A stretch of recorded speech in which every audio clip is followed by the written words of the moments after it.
Hey there, friendlies. How's up? Welcome to the 4th of August episode of my fantabulous live stream. This is the Bevies Blazing Bushcraft live stream where we got bevies, we got blades, and we do, in fact, on occasion, discuss something bushcraft adjacent. Now, tonight, I will not start with a beer. I have a tea, I have a water, and at 10, I will have a little whiskey because I would like tonight to discuss knifes. Excuse me. And in fact, oh, I have an ad already. What is up with that? Huh? What is up with that? Oh my God. The YouTube player is so stupid. It's great to have this technology and blah, but it is a really stupid tech. So I want to talk knives, and maybe what I will do is not drink booze while we're holding the Sharpies, okay? So before we do that, I want to sort of see who's with us already and acknowledge that I forgot to turn the light on. So as I say the usual housekeeping, which is as follows. If you are joining us time shifted to tomorrow or next week or whatever, thank you for doing that. Thank you for the comments I sometimes see up here in the doobly-doo. Thank you for watching the content and enjoying the content and all that, even though you cannot participate in the Chattermate chat that's there right now. Excuse me. If at any point tonight you love what's going on here, that's great. I invite you to drop me a smiley thumb. If at any point tonight you kind of hate what's going on here, that's okay. A frowny thumb works just as well. And if you would like to take a more active role in supporting the channel, helping to keep the light that's not on, then I invite you to right-click the join button, open another tab, investigate the 2 tiers of membership that are open to you for your hard-earned cash, as well as what each tier gets you. He said, while remembering that he forgot to put up this week's members-only video. Moving right along. I'm glitching pretty hard today, people. Sorry. If I say or do anything weird, or if I suddenly do a big blink like that, it's because, the meds wore off at 7, and I really felt them go this time. I called it the little death when that happens. Apparently, that somebody calls something a little more not safe for work the little death, which I did not know.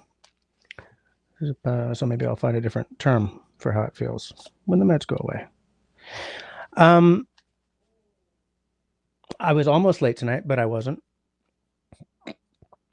I started setting up the live stream and realized that I didn't have my logo in the corner and anything, and I had been dropped back to the basic membership, which is free and does not get me 1080p, does not have my logo in the corner. Relatively recently, I noticed a charge I did not recognize on my card, so I disputed it. And as part of the dispute, I had to lock my card, which essentially canceled the card. I mean, I have the new card back, but like my services are failing one after the other, as I had forgotten to. Well, I didn't have a card, right? The card's been canceled. So right before getting on here, I ran and got my new card. I was like, oh, my land, it's like 8:50, and I was going to have this thing set up by 8:30. Anyway, all is well. My logo's back up. Back up in the corner. It's really weird, though. So when you get the basic, like a lot of the stuff I use disappears. A lot of it's back, but like that chat that you guys see right there, I don't see in the app. I just see it on YouTube, whereas I usually see it there. Interesting. Let's say hi to those who are with us. I was going to invite Russell to come on and show his knives as well. I don't want to do that at 10, though, because then I'm going to be having a little whiskey, and I don't want to be holding and showing bladed objects at that point. So maybe Maybe I'll invite him on like a little earlier. Like Russell, whenever you feel like it. If we can. Now we didn't test.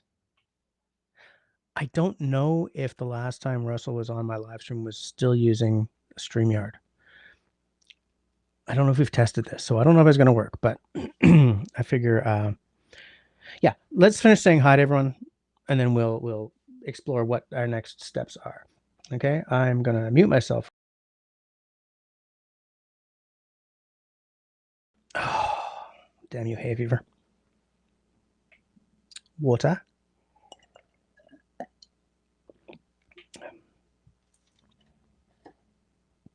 And of course, tea.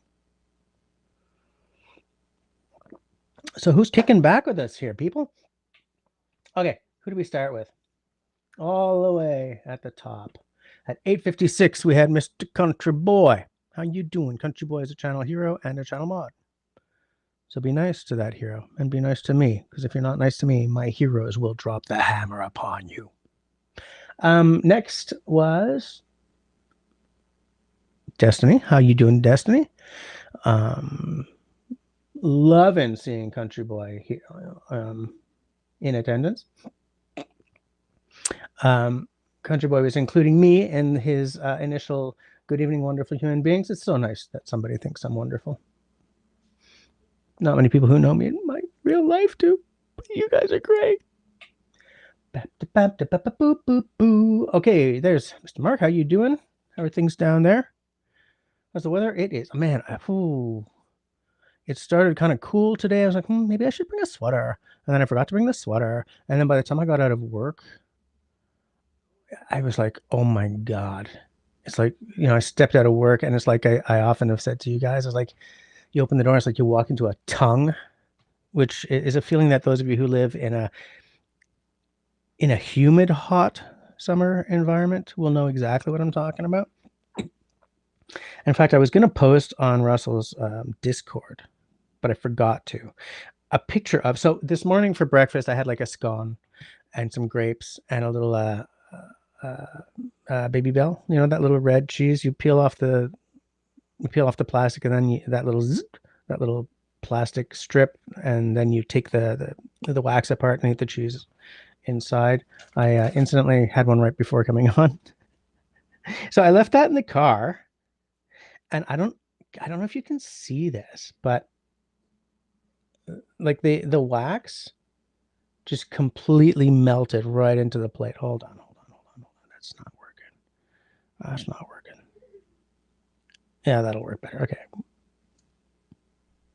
Oh, for God's sakes. Like just melted right onto the plate. I had to scrape it off with a knife tonight. It was a hot day. So I'm feeling a little schwitzy, a little hot, a little bothered. No, not hot and bothered. Sorry. Why do I say things? Okay. Seeing who else is there's Mr. Steve. Oh, Country Boy is asking, please, no flames. Yeah, many people feel the same way right now. Steve is saying hi to the early birds. Only in this world that we're living in this little microverse, would 9 p.m. be considered, or 8:59, 8:58 p.m. be considered early birds. But I do appreciate the sentiment, because you were 1 minute early. You were like 8:59. Destiny asking the important questions. Where's Christy? Grace popping in to say hi to everyone. How are you doing, Grace? I hope you're not getting rained on, and I hope you're not sweating your life away like I am tonight. Okay. There. I thought I couldn't say. Yeah, I had an ad as well. She's grounded. That was pretty funny. I like that. Destiny saying hi to me, because who wouldn't? I really wish I got that light on before coming on. I feel dark, mysterious, almost. I feel that the light is contoured and sculpted in a way that it shouldn't be. I should have this flat white thing. I just look too mysterious tonight. There's Jerry. How you doing? I just need a sip of tea here. Mm. A little sip of tea. Excuse me. Oh, sinuses. There's Paul saying hi. How's everyone doing? I'm all right, Mr. Paul. How are you? Paul, I'm trying to figure out what whiskey I'm gonna have tonight.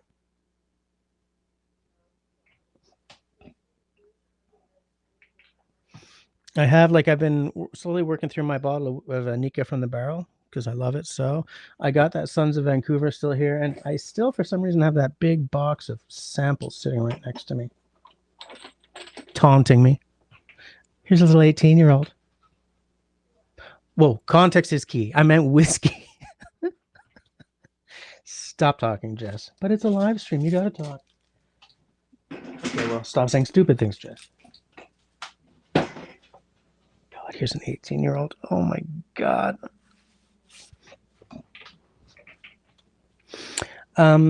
We're just gonna move right along.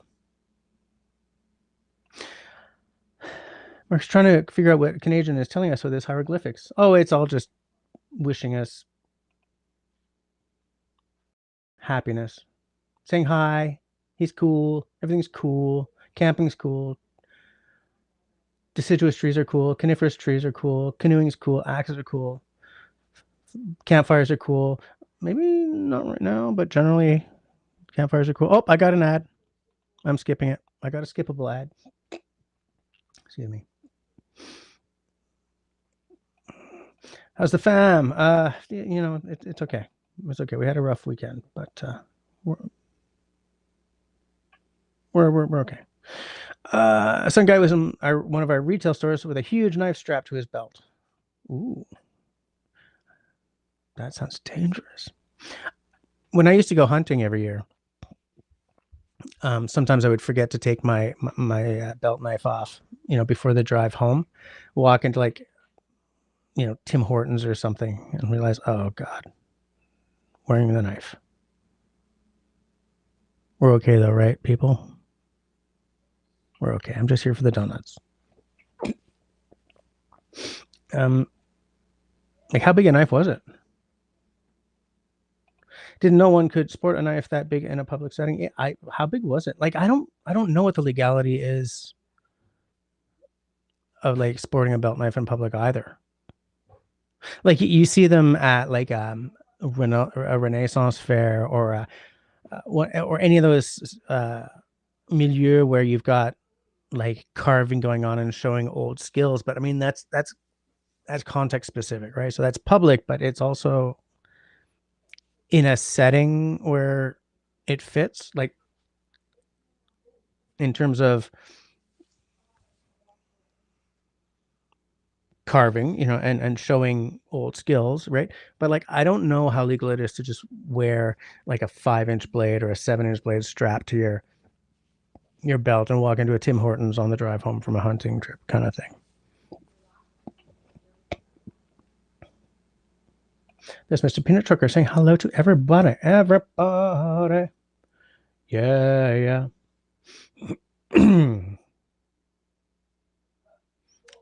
There's our Christy. Oops. Oh, for land's sakes. There's our Christy. How you doing? I hope you're doing well. I hope it's not too stankin' hot down there tonight. I was about to complain about our heat again. I thought, no, shut up, Jess. Just let it lie. Let it go. I'm skipping past everyone saying hi. Everyone saying hi.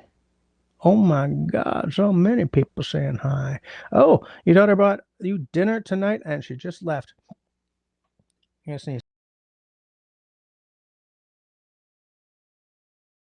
I did not even know you had a daughter.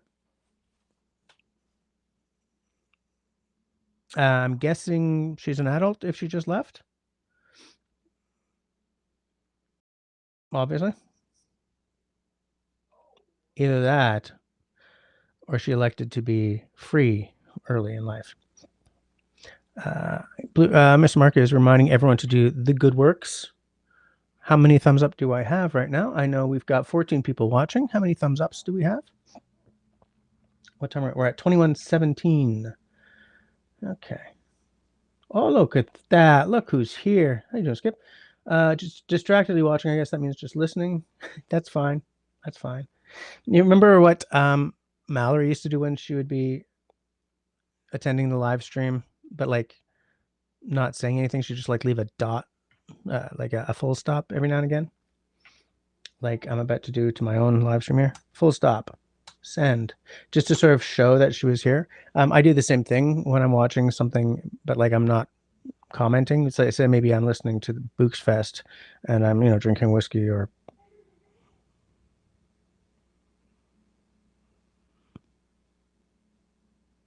drinking whiskey, I'd still be able to make comments. I'm trying to think of something where that would take my, say I'm listening to Books Fest or whatever, and I'm sharpening knives. So I'm definitely not drinking whiskey. I go boop every now and again just to sort of show that I'm still here. Hold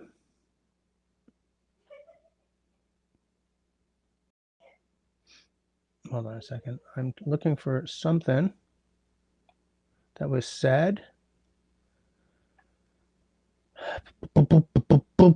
Oh my God. It sort of jumped. I'm going to sliding away all the way back up.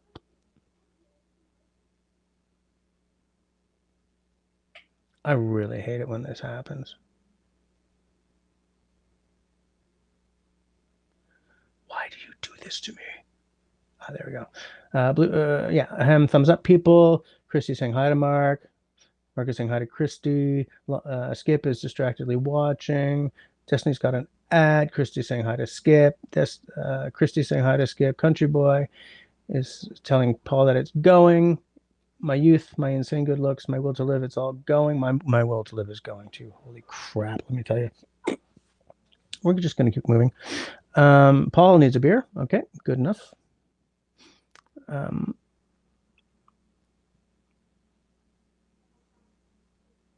Because tea is a good drink. Oh, thank you for reminding me. I'm late here, right? I'm 10 minutes late. I'm going to try to catch up. Oh, important question. Asks, oh, Russell's here. Okay, I'm going to skip to the loo. I'm not going to skip to the loo. I'm going to sit right here. Looks like that wax became one with the plate. It kind of did.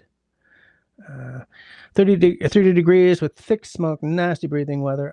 We just have sort of a yellow haze more than, and it's not as bad as it was before. It was really bad last week and the week before. The charcuterie board is a big one tonight. Mix of fruits, veggies, bakery goods, small pieces, teas, high tea sandwiches, other stuff. Come on, man. Tea lights and decor napkins. I'm just going to let Russell come on so that we can start talking about knives. Hey. Hello. Can you hear me? Yep, sure can. Peanut Trucker says everybody Wang Chung tonight, which is not the everybody that I was going for, but that's a legit one as well. Absolutely. Destiny went this to the same place, right? Are we going to stay in this format? I could do this. Oh, like whatever. Just let me know because I would have had to move my camera a bit. I think this format's good. Oh, my land! It shows the mess on my desk behind me, though. It's okay. It's okay. I don't see a mess. Yeah, I'm having this weird problem where my master sound control isn't affecting the volume coming out of my earbuds. So, doing some weird things to try to. Otherwise, you're super loud. Am I? I found a way to adjust, but I don't like the way I just did. But anyway, it's working. Paul and Scott. Oh, God. Canadian Club Invitation Series, 18 years old, high proof, 58%. Because that's what Scott and Paul are having later on tonight, so I will have the same. Yeah, okay, so I heard you saying, like, oh, I'm not going to drink because I'm handling knives. Like, okay, I get that for pew pews, but for knives, do you really think you're going to make a mistake because you had one drink? No, I think that it's a good personal policy. Remember, I gave myself a scar on a live stream like 4 or 5 years ago, right? With a Mora. When the More, scar's yeah. on your arm, like stop it. Like I I don't. start these things, I'm like, stop. Why are you singing these weird things? Why are you saying weird stuff? That must have been before my time. I don't remember that. 4 or 5 years ago. Yeah, I think it was a long time ago. I had um LT Survival and Simon like sitting here at my desk with me. Right. And oh God, this is so embarrassing. I opened a beer like with the back of a Mora knife, right? Yeah. And so I sort of went like puck, duck. Okay. Like okay, but like the other two were talking at the time, so like the scar is, I mean, you can't see it because of the lighting, but it's about yay long. So I did that and quietly put the knife down, saw that I was bleeding, so I just sort of like rolled off screen, went into the other room, got my my first aid kit out, put a band-aid on, and rolled back in, thinking that I had totally pulled it off. And like the entire chat was like, "Yeah, we saw that." It was before my time. Weird. Yeah, it was But, early days. Yeah, but still, okay. I still think you're being overcautious. I got to be overcautious, man. Think of the kids. What'll happen to the See, kids if I cut my little thumb and die? if it was me, I'd be worried about drinking tea and handling knives because I'd be like, this shit tea. Oh yeah, I cut myself. That's to be expected when you drink tea. The other cut I have here that was like 1, 2, 3, 4, 5 stitches. I did that with a coffee cup while I was working at Starbucks. I was cleaning a coffee cup and the handle broke, and like Oh, ceramic is sharp, man. oh yeah. Sprayed the wall. One of the employees sort of, You sprayed the wall. oh yeah, yeah. Oh. So one of the employees and I went to the hospital fast. I mean, it's funny. Like I threw a towel on it, and he came over to me with like, with disinfecting wipes, and he ripped open the packet and like these two little tiny things, these two little squares. I'm like, okay. So like 1, 2, 3, and I whipped it off, and he threw these two stupid little things on, and they just.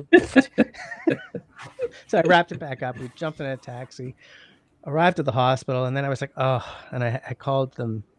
I called the store because I'd left these poor girls, and I said, by the way, my blood's clean. There's nothing wrong with me. Fear not. And she was like, okay, good to know. She was worried until that point. Yeah, I mean, I can sort of see that. I mean, look at you. yeah, We don't know what you're up to. no idea. Anyway, so I mean, obviously, I called the manager from the hospital, and he was like, okay, I'm going in, and he got the blood wiped off the walls. Anyway, I mean, never do anything by half measures, right? If you're gonna cut yourself, make it count. Anyway, so, Zach just got a new safety razor delivered. I have a safety razor. My dad has a safety razor. I prefer my straight razors, but some mornings I just nope, no time. And for those of us who aren't like up on our terms, a safety razor is one of those. Okay, kind of what they used on Leave It to Beaver, where the blade drops in and the clamp comes over it. Yeah. And Zach has an appreciation for the finer things. Hey, there's Beto. How you doing? Now, like I'm still running, I think 10 minutes late. Has it? No, 5 minutes late. Okay. Has anyone seen Tenenbaum? I haven't. I think he's not. Destiny says, knife question. Like, why a long big knife? Can you process deer, for example, with a smaller knife? Yes, you can. What I would like a bigger knife for is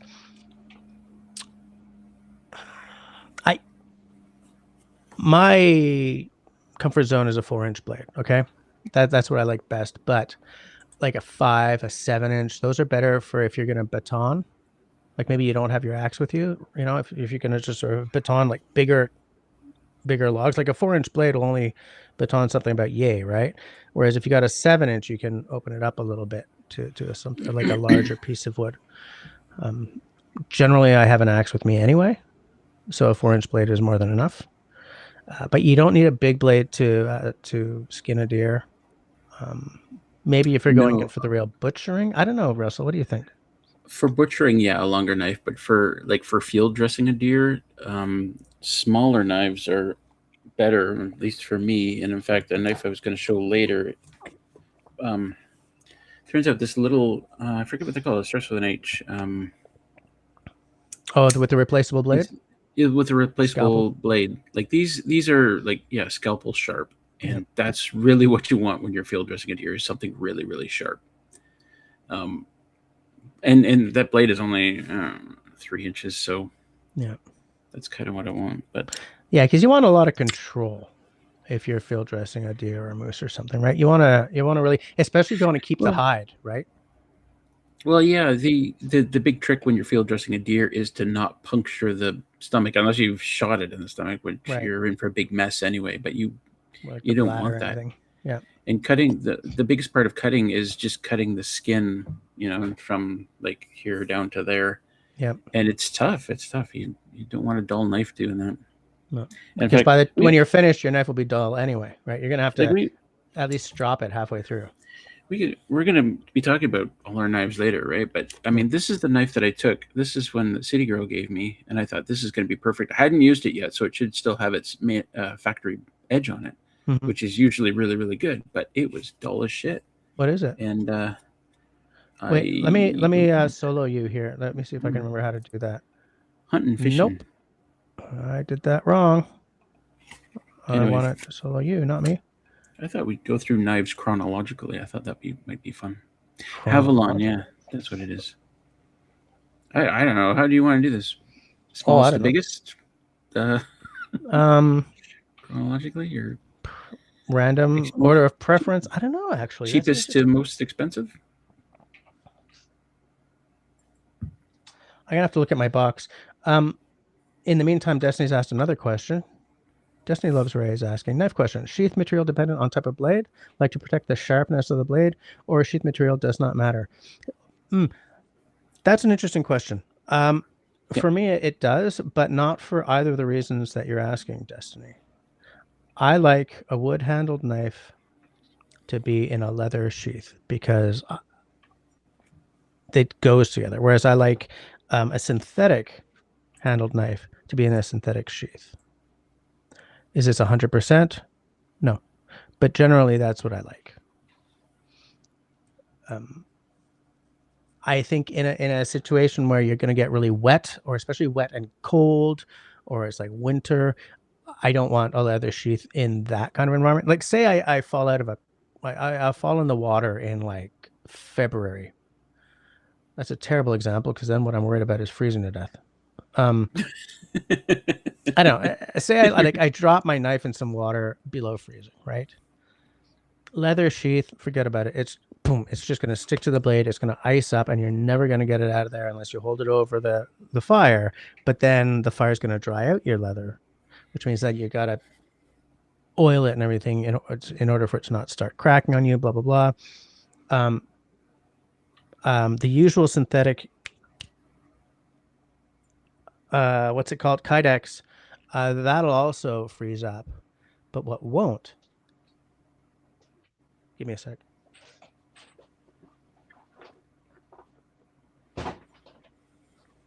Hold on, I have my ah. What won't do that is this Zytel or whatever it's called, right? That the Falcon uses. That was tested in freezing environments and stuff, and that's what you want if you're if you're sub-zero Canadian or American. Well, obviously, this is probably my plainest knife, but I really love it. I really do. It is when I got this, when I started wanting this, it was everything I don't like in a knife, right? Plasticky, um, no wood, no grace at all. But there's something about it. You know what it is? It's Scandinavian design. It's like Scandinavian furniture. It's like, this is so plain and modern. It's so classy in a weird, understated kind of ho hum way. That's the F1 for you. Excuse me. That's by Felkneven. Do you have a Felkneven? I do. But Yeah, if I can chime in on the sheath part of this, I I would absolutely say that leather sheaths are just cool, mm-hmm. right? And I think most of my knives are in leather sheaths. I've got one in cardboard. Wait, what? I've Cardboard? got one knife in cardboard, but a leather sheath is just so nice. But cleaning them out isn't all that much fun. I don't think it's that hard though, really. I also So, have like I think this more is just a plastic. yeah, that's Right? just plastic. Yeah, the Moras are And this just is sort of a. and it's probably like you can't go wrong with a plastic case. It doesn't. I don't think it looks that great, Mm-hmm. but I think they're easy to clean out. It's got a little hole in the end of it. Yeah, the hole in the bottom is important for sure. Yeah. But then you have one other problem, and we both have this problem, right? Where you've got this little flap on here, Oh yeah. right? You can cut that, and You I've can already really. got a big Yeah. cut in mine. I don't know if you can see it. Yeah. Right Okay. there. So just hold that up. I'm gonna see if I can solo you on screen here, Right but there. it's not working. So So okay, except that I want you to be the one who's soloed, not me. How do I do this? Not I like don't know this that. app. I don't know Oh, this for app. God's sakes. Is this it? Nope. I just don't know how to do it. Okay. Forget about it. Let me find a way to Forget about it. forget about it. Let me just put us Forget back about it. like this. But like hold it up. So that is the Groman number 4. That's their survival knife. Yeah. It comes with that. Even with the flap like unconnected, if Mm-hmm. I bring the knife out, you can still see that it's going to cut right across that little flap. Yeah, I have the same problem So, with mine. I'm very which careful means taking mine out. you always have to hold that open while you take the knife out, which is really annoying. But Yeah. otherwise, what a great looking blade. And it's so usable too. Do I got to clean this? I think I got to clean this, but Such a good knife. I love the shape of it. Yeah, me too. And that is a longer knife than is typically my comfort zone, but I don't care. Yeah, It's a great knife. I got my measuring thingy here. Do you know the measurement off the top of your head? I thought it was like 475, but 475. I got it. oh, you got? Okay. No, it's 475. Wow. Testicle. I'm here to help. Yeah. Love it. Love it. So like mine hasn't had nearly as much use as yours. Now, remember OGs remember that this came as a kit, right? And I handled it myself. But yeah, like my first time opening that, I sort of clocked its T, shall we say. I was like, oh, this is not ideal.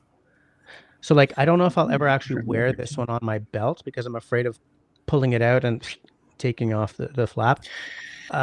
It is a very good camp kitchen knife though. This has completely replaced my previous, I guess, camp kitchen knife.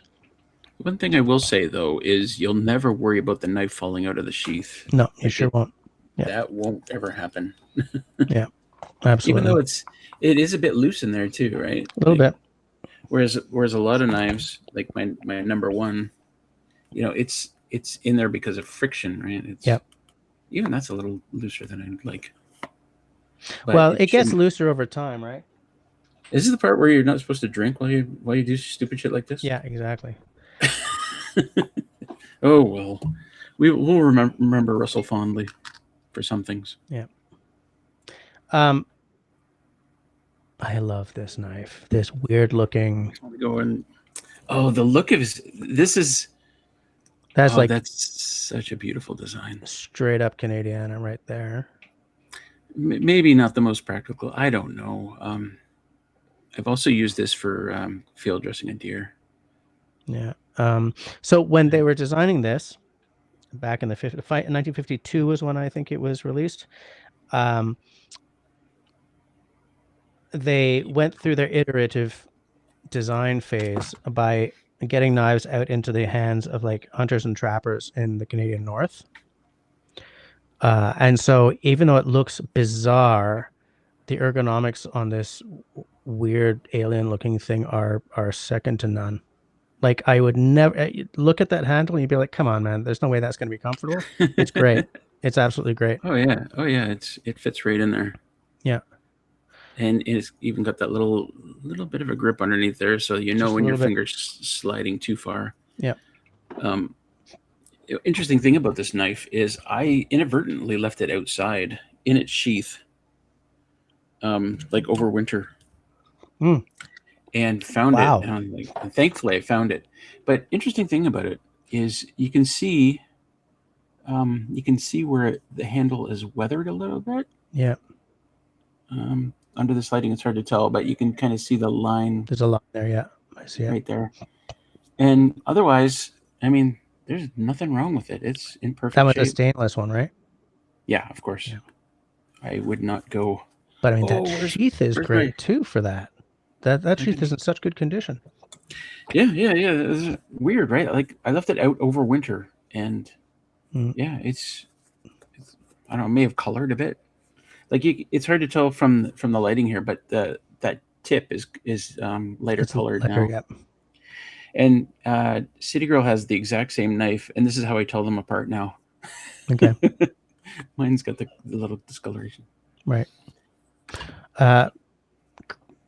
Destiny's asking another knife question. Who's the master craftsman of blades or country? Oh, that's an easy one. Hattori Hanzo. Who? Hattori Hanzo. It's Japanese. For like Hanzo? bush knives or kitchen knives? Samurai swords. He's from the movie Kill Bill. Sorry. Moving right up. I haven't seen Kill Bill. You haven't seen Kill Bill? No. I think that dude only had 2 great movies in him. How would you know you haven't seen Kill Bill? Yeah, maybe. Okay, what are the 2 movies then? Pulp Fiction and Reservoir Dogs. I didn't even think Jackie Brown was that good. Okay, I haven't seen that one. That's probably the only one I haven't seen. I don't think I need to keep these boxes. The knife boxes? Yeah. No, I threw. Did I throw mine out? I'm gonna toss mine. I keep stuff that I shouldn't, but I do too. There's probably no reason to keep it. I used to keep the boxes that my fountain pens come in, but this summer I went to my first pen and stationery show, and there was a nib meister there who I wanted to meister the nib of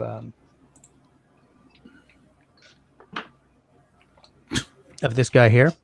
And so I grabbed the box because this one was sitting in a box because the nib was just too broad for me. So I grabbed the box and went to the show.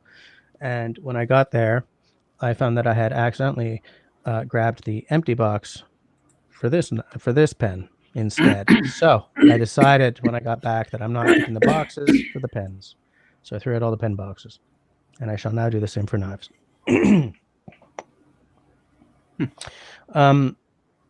So to me, the master knife makers, like in terms of single guys single people I can think of, it's going to be like Sandy Jack making the Jack lore. Can't buy one. He doesn't ship outside the UK anymore.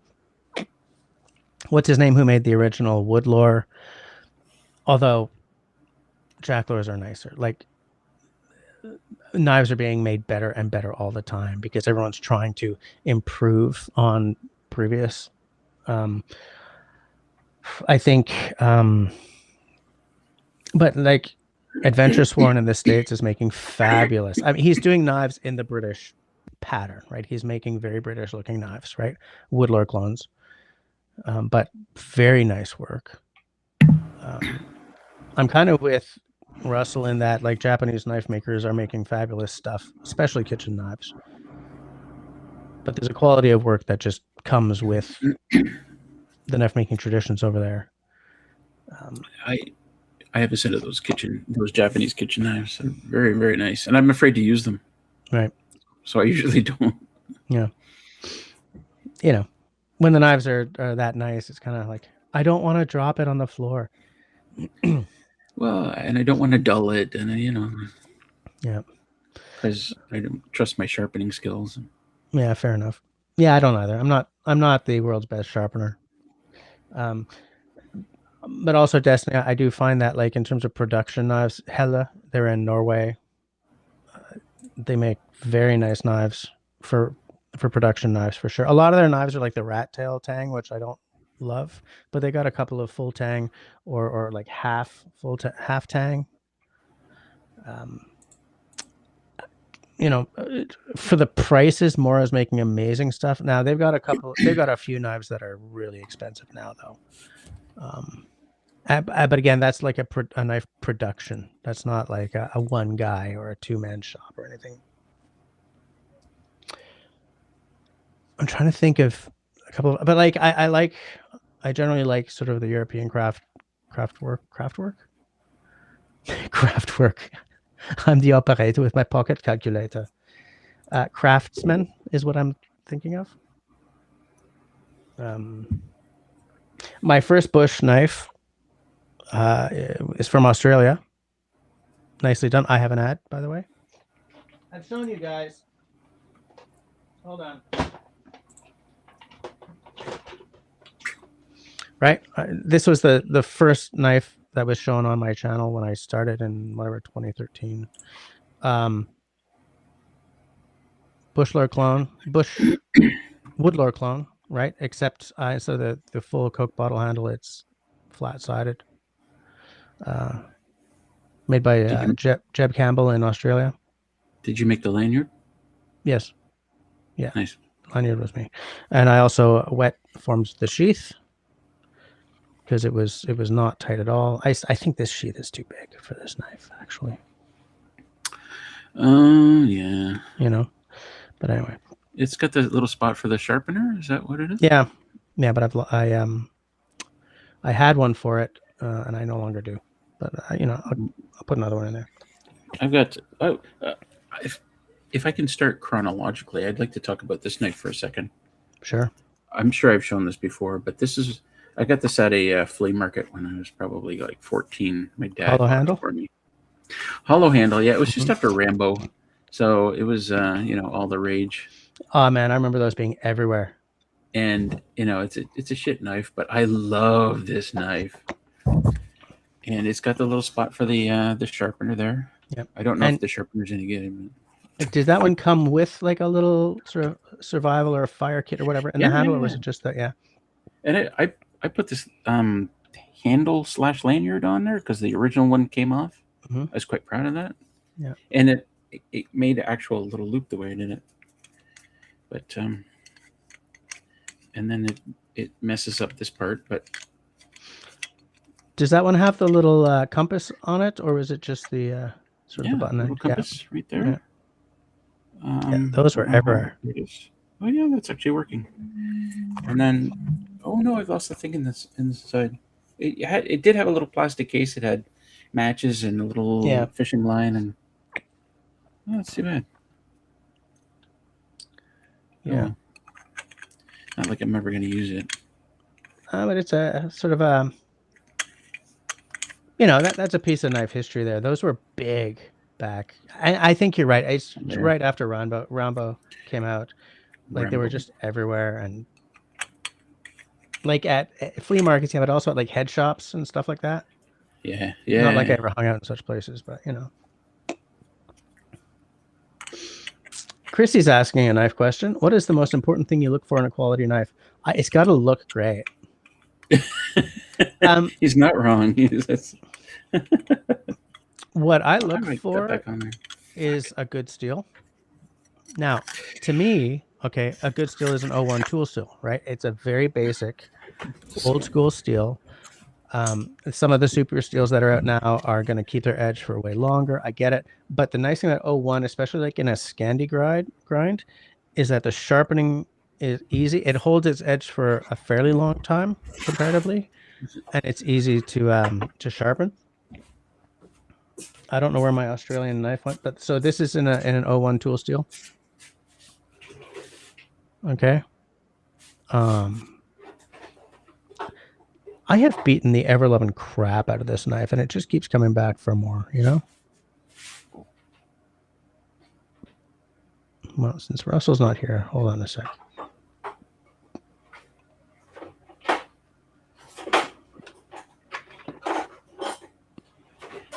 Like, this knife has had the ever loving crap beaten out of it. And it sharpens up nicely. It's easy.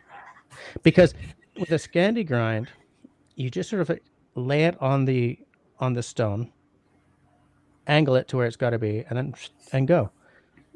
Very easy. For a guy like me, that's important. How come you? Okay, I would, Christy. It's got to be for me. It's got to be stainless steel, right? So one of those steels that can be stainless steel. Like it doesn't. There's a few different ones. I think like VC10. I think is stainless steel, but Especially and I in would winter say or wet environment, right? yeah, exactly. And because I have a Mora around here that just looks like shit, but and I would go with like a medium hardness, so something that holds an edge a little bit, but also takes an edge when you sharpen it. And I would venture to say, like, just what is the difference between the angle on a bushcraft knife and the angle on a like a kitchen knife? Like, can you use this on a bushcraft knife? I wouldn't, because the thing about the bush knife is that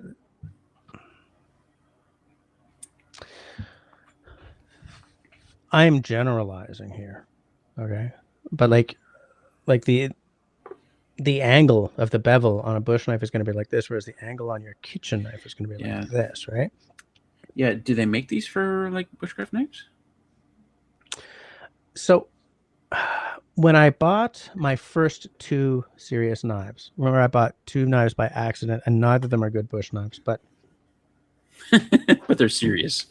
so like this is one of them. Yeah, Okay. Now I remember that. what you've got there, this is the analog to that. Okay. And you see it's got the angle right Oh, there. So what you do here is you undo all this, right? You lift up the sheath and you just draw the knife through it, nice. I right? like that. Quick and dirty. This knife is a terrible bushcraft knife. It's a great survival knife. You can hack through the wall of a crashed helicopter with it, if that's the kind of life you lead. But what I Good to don't know. like about it for bush stuff is where the serration is, right? Mm, That's right where I want to carve, yeah. make tent pegs and stuff. So I mean, it's a solid kind of big burly knife, but it was a terrible purchase. And the other one was not much better of a purchase. It was the Bear Grylls Ultimate with with the fine edge. No, didn't have the fine edge, um, which had a great look to it because it had orange appointments, like accents on it, which I need because of how often I drop my stuff in like long grass or whatever. But it also had probably the most ergonomic handle I had tried up to that point, which is a surprise when I got it. I did a giveaway on Bushcraft USA because the Chinesium steel was really soft. I found on it. Like I was always sharpening that knife. Like my Fisker's axe, I'm just constantly sharpening. It's like, God, please use a better steel, guys. But actually, that Fisker's use makes a great grubbing axe because of that. Like I don't really care if it gets dinged on a rock because just sharpen it up and it doesn't have to be hair popping sharp or anything. So I mean, everything's got its use for sure. Oh, there's Up North is 60. How you doing tonight? I'm Hey, sure you Dave. got some interesting stuff to say. I was going to say when you were talking about knives in the cold and sheaths, Mm-hmm. that seal up. Dave's probably got some pretty good advice on sheaths and knives Yeah, he probably does. for cold weather stuff. Um, One other thing, Christy, you might look or like if you're looking for your first bushcraft knife. I just realized I don't have any knives here with the what do you call the guard that goes around your finger so you don't oh, slide your hand across yeah, the like sharp part. a handguard or whatever. Yeah, I don't think Yeah, I have whatever. any either. I don't. It's weird because I would have sworn that I did if you'd asked me this, but essentially, right here, there's a guard so that your hand doesn't come sliding up as Yeah. you're. Yeah. Well, yeah. Some of the Morris have it built in, right? What on earth is that knife? This is their workshop knife. It's a chisel knife, right? It's chisel ground. You need to burn it with fire. It's a great workshop knife. Like if I'm sort of doing like not carving, but I'm like making dovetails or something, I can get right in, and because it's like a knife instead of reaching into my chisel drawer, I just have this on my belt. But yeah, it doesn't really come to the forest or anything. But what I was gonna say, Christy, is do I think that a handle that does not give you hot spots is very, very important. Like a comfortable handle, an ergonomic handle, um, is really important because the thing is, your main belt knife is a constant companion when you're out in the woods, right? You're grabbing it for almost anything, so it's got to be good in the hand. And and let's talk about blade length for a second. Some people think the longer is better. I know we talked about a little bit about length earlier. Like you might think that, well, I'll get a longer knife because it'll be more useful or have more features or something like that. Mm-hmm. And I would disagree with that. Like nice short blade is probably all you need, like a 3 inch blade or a 3.5 inch. Yeah. You guys remember Mike Morton, who's been on a couple of times? He likes a 3 inch, 3.5 inch blade. Um, for much the same reason as I like a 4 inch blade, and for what Russell's just saying, like a shorter blade is going to be a lot more handy in many situations. And manageable Yeah, and easier to use. yeah. And the only thing I can think for a long blade, the only thing I can think of is batoning. Like, what else would you need a long blade for? Like filleting a fish? I don't know. Maybe I also think that it depends on what the environment you're in is. Like if you're in the Philippines, you might want more of a machete than an axe kind of thing. Or if you're in maybe certain parts of Florida, like where That's not a knife. it's a knife. That's Country Boy says that for him, field dressing is a 3.5 inch buck folder. Your quartering knife is an 8 inch fixed buck. Okay, so there we go. Big long knife for quartering a beast. yeah. For quartering, yeah. In fact, you might also want a hacksaw for quartering. It's a chore. That's what we had always was a saw for sure. Because you might think that, oh yeah, Excuse you me. get the knife in there, you get it between the bones or between the joints or between the spine or whatever, and click. Mm-hmm. I've seen it in videos, but when you get in there, you can't see shit. You don't know Yeah, where you are. It's like eventually, okay, hand me the hacksaw because I yeah. it's just a mess. Oh, here's something Zach says. The old Hedgehog Leatherworks sheaths had a system that used shock cord to pull the retention strap out of the way automatically once it's unlatched. Shame they're out of Ooh, business, I think. Yeah, that would solve this issue, right? a shock cord to pull the retention Just strap sort out of, of it. I guess, pull it out. Like, I guess because it's shock cord, it's elastic, right? So I guess if you do this, the shock cord like pulls it around. Yeah, yeah. Interesting. That's brilliant, actually. I like that. Hedgehog Huh. Leatherworks. I will look them up later. I'm writing them down so that I don't forget to look them up later, because otherwise I will absolutely forget. I mean, I think they're not around anymore as well because I haven't heard that name in a long time. But I had forgot. I didn't know that they had that. I I never really. Oh, Blade Forums, Hedgehog Leatherworks. What happened? Okay, so they're gone for sure.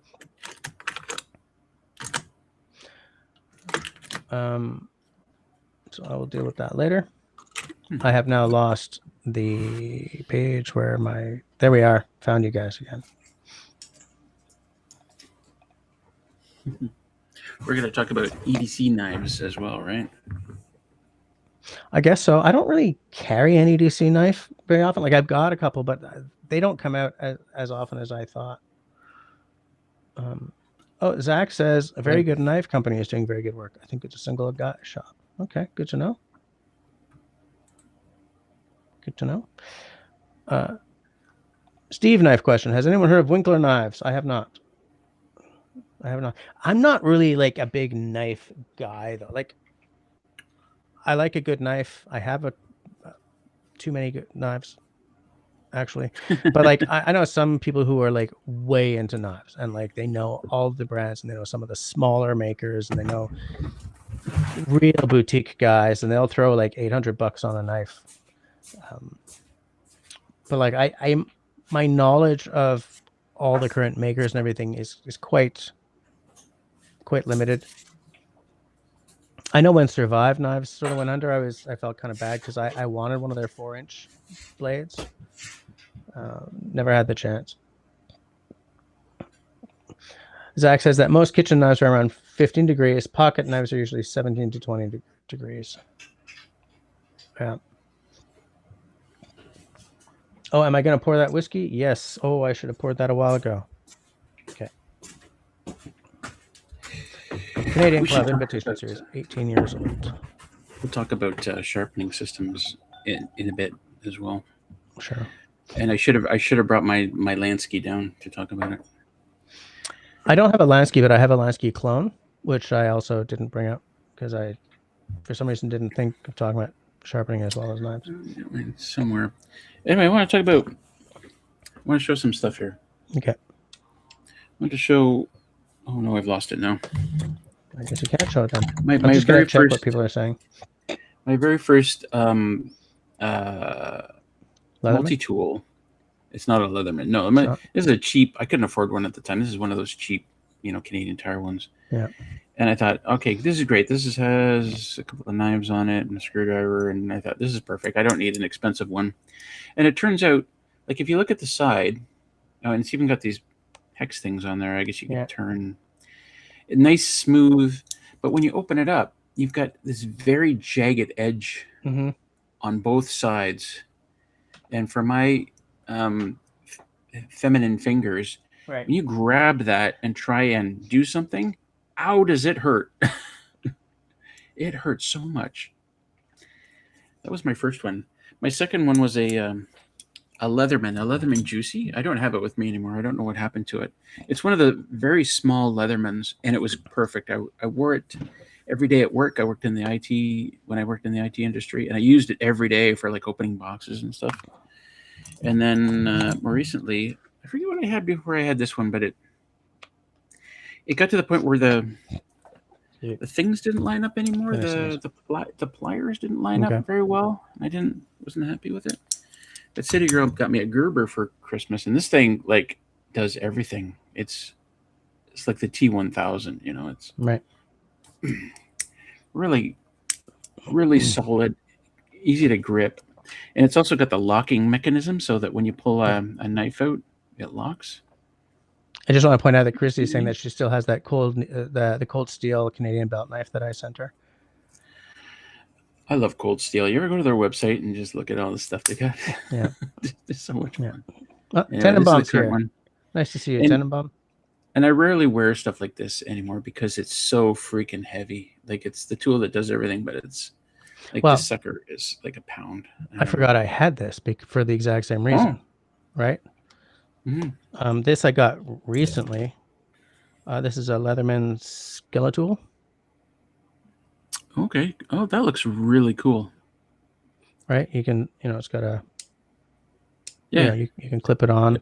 It's like a carabiner or whatever they call it. Yeah. Their ergos are a lot better than they used to be for sure. And is that spring loaded? Not really. Okay. It was. Yeah. A bunch of tools, and like it's got bit drivers, I think they're called, sort of in the handle here. Yep. that you can pop out and utilize. I hate the word utilize. That's a terrible word. Why is it a terrible word? Because I it have things doesn't that I mean can anything. utilize. Mine's full of stuff in there that I never use. Yeah, I never bring this thing around Serrated because it's I don't want to have something on my belt, unless I'm at a lead. workshop, and I and could it's too cut heavy down to put in my pocket. one of those sugar maples. Yeah. Normal knife. That's great. There's scissors in here, I'm pretty sure. Yeah. With oh yeah. Oh, really weird design on the scissors too. Like it opens up. There we go. And that is spring loaded. But yeah, weird design. But So since Tenenbaum is here, hey, Tenenbaum. This actually pertains to what Christy asked, I think it was, about what do you look for in a good bush knife. So this is a Hella Tamagami, and I can finally show it because Tenenbaum sent me this. Okay, used, beautifully used. It's the older model,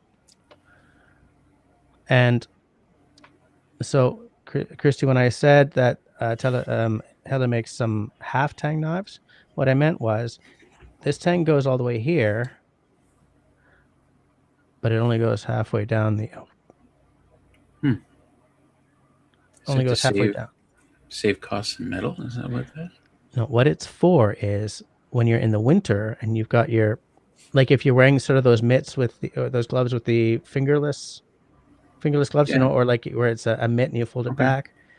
There's no metal here to freeze your little fingies. Right. Oh. So that is a winter oriented knife. And it's got a little bit of that sort of finger protection there, right? And the ergonomics are good. It's a nice wood. It's sort of curly birch. I'm not sure what the blade. This is a carbon steel. So if you're in a wet environment or a seaside environment or like the slushier part of winter, maybe not. But any other time, I'm a carbon guy. I like carbon steel. But yeah, I have one knife. I only have one knife that doesn't have the tang in the middle, and it's of course my ball knife. Right. No tang at either side. It's just whatever this material is, which is super grippy. Yeah, that's your. That's your Falcon even? Yeah, my S1. So you should have a tang going all the way through, right? Though. Right. Probably. Yeah, I can see it on the end. Yeah. Sorry. That's a full tang. So it's made that way so that if worse comes to worse, you can pop a window out.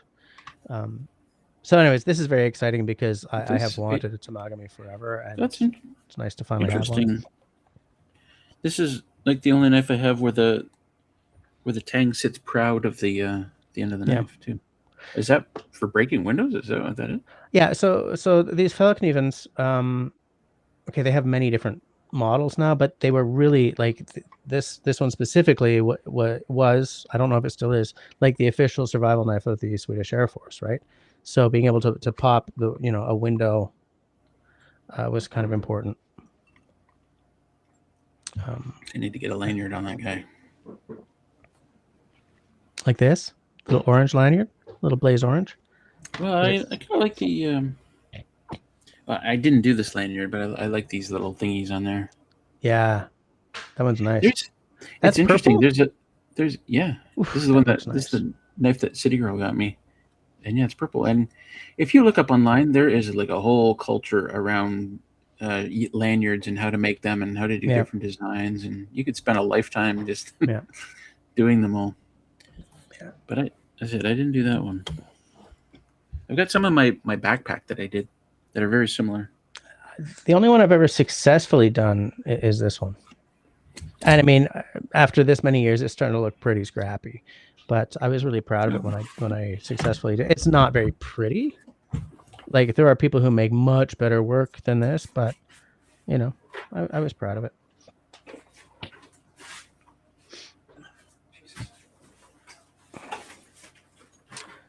So I will probably not be unsheathing very many more knives.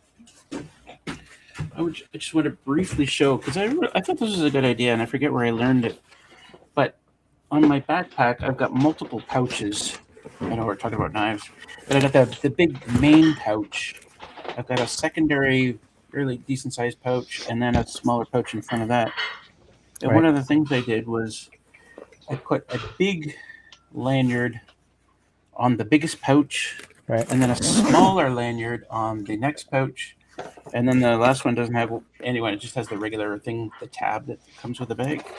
So, because otherwise, when you're looking at your bag, sometimes you grab a lanyard, you don't know which pocket it's for, which opening it's for. Right. But if you have a bigger lanyard, a smaller lanyard, and then a smaller lanyard, you always know right away Yep.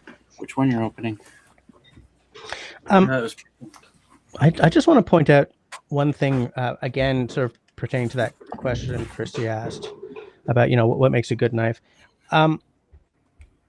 These BPS knives, these Ukrainian knives, for the price, are an absolute stonking deal. Absolute. I mean, some of the look and feel is a little rough. Like this is just a little bit proud of the wood and everything. But I mean, this knife was like $47. Okay, and you can you can easily take these scales off if you want to make your own scales, because it's just like an Allen key almost, right? Nice feel. Okay, is it the same as like the Hell or whatever? No, but I mean it's a $47 knife. I mean I think it probably costs more now, but small maker near Kiev, and look at the leather on that sheath, right? It's hard to see. Oh, there we go. That's better. Yeah. I mean, whew. It looks like it was handmade. Yeah. As opposed to, no. Yeah, very nice. Now, another thing, small maker, $47 knife. I'm gonna have to use a small drill to put a hole there. Right? You always need a hole in the bottom of your sheath for drainage. Yeah. And another knife that I'm excited to get to use at some point is going to be this one. This is my Brisa.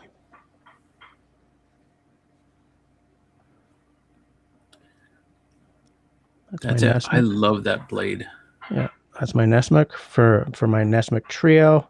Now all I need to get is that stupid, what's it, moose pattern pocket knife. Now, this I would not shake too much, right? Like that's not as tight as I would like it. So, like I might have to wet form that to close it up a little bit or something. You wet it and put it in the freezer, kind of thing.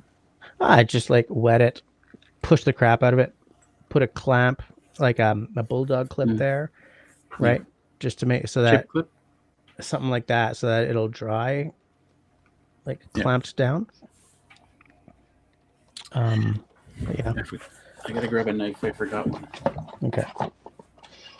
I think I have unsheathed everything I want to show off. Unsheathed, so I can take a little sip of my jam.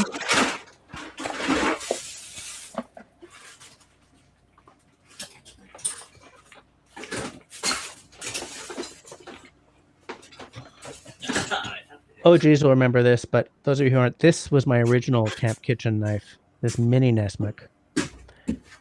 This is a God. What was his name? White, something White, was it? Oh, jeez, what was his name? He's not doing it anymore. He brought on a young guy to keep the company going, but like real basic Americana knives. But for the price, I just love them. I love the look. I love the feel. So that was my previous camp kitchen knife. Now I'm using the Groman number 4 that we showed off at the beginning of the show.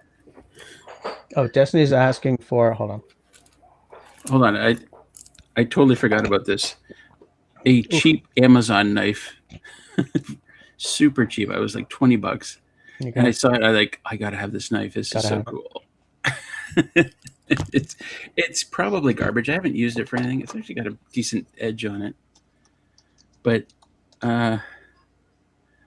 probably no tang at all. But this was like the only knife I have that has that guard on it, that finger guard. Right.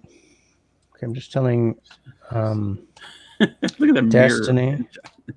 Yeah. You can see my screen. What would that knife shape be good for? I don't know. This is just a purely display piece. I could put this up here and go, oh yeah, I was in the Serengeti, and Yeah. Yeah. I'm my just telling guide got killed by a tiger. by a tiger, but I slit the tiger's throat with this very stylish little knife. And before he could die, Yeah. he said, "Take my knife." Destiny, I just put down in the chat that it's BPS knives. I got mine from Amazon, but I do believe they've got a website as well. Christy, yes, I'm dusting them for some reason. I had them in a drawer over here, but they still got dusty. I was taking them out, going, "How did these get dusty in a drawer?" So, well, this last one was just sitting in my toolbox, so it was, of course, it's dusty. I don't like dust. I don't like dust either. It makes me sneeze. Makes me which is why I have so much of it in the cabin. Mm-hmm. Well, keep your friends close, but your enemies closer. If your enemy is dust, I still have knives that I haven't shown yet. I do too, but like I've got a lot of cheapo Moras. I've got this thing that you're not supposed to have. Right.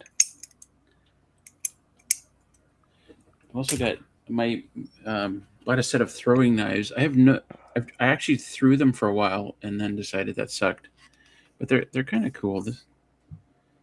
Were you any good at throwing? No.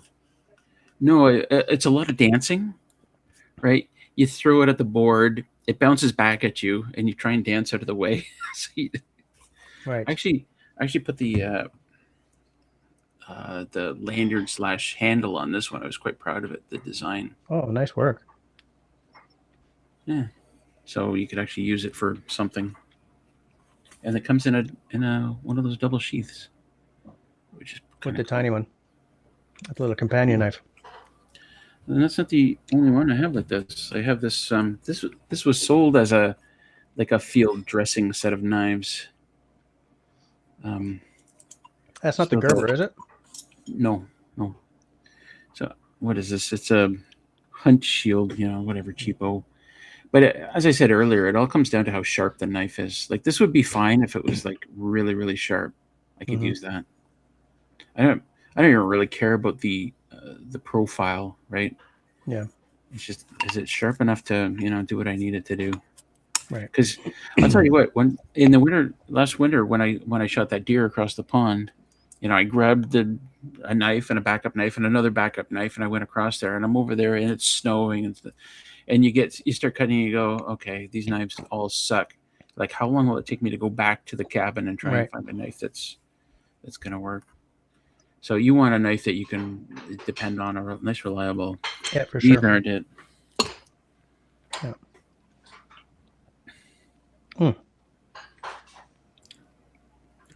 I don't know. That is very oaky. City Girls Mora. I don't like the Moras, So, not counting the Garberg, which I actually do like. This one, my God, look at that! It's already. I haven't even done anything with this knife, and it's already got. I don't like the profile on those. That weird scoopy thing at the front of the blade. Is that the Light My Fire knife? I don't know what this is. Right, you twist the back, and a little fire steel. Not a fire steel. Sorry, a tiny ferro rod comes out. Oh, you know what? I think you're right. Yeah. Yep, you're right. So that's probably what this crap is all over it. Like City Girl actually used it to light a fire, which, you use it for its purpose, right? Yeah. I just have a hard time with such tiny little ferro rods because, like, I don't feel that I get enough spark off of those little ones. This was actually pretty good. You saw that, right? Yeah.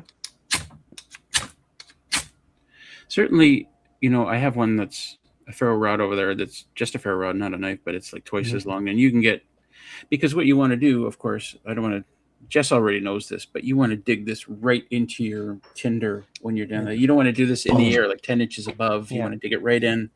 And then you want a longer ferro rod so that you can get some nice height on it, nice draw on that. So, Paul, this is I can't find the bottle. I mean, I probably buried it under knives. So this is Canadian Club, so I'm going to go out on a limb and say it's caramel colored and chill filtered. I'm definitely getting an oak thing, a little oak spice, but very neat. Oh, Country Boy says something interesting. I'm allowed to own this knife. I just can't leave the house with it. Is that right? Sweet, dark sweet. Oh, are you doing your notes now? Just little notes. Zach says that small ferro rods are backups in my. Oh yeah. So what I was gonna say about Moras is, I'm with you in that like, it's hard to be passionate about a Mora, but I always like to. Where is it? I should find my other Mora. I used it for cutting steak once and didn't clean it right away, and it just the blade looks like, it was hidden on the bottom of the ocean for 1,000 years. Right. So.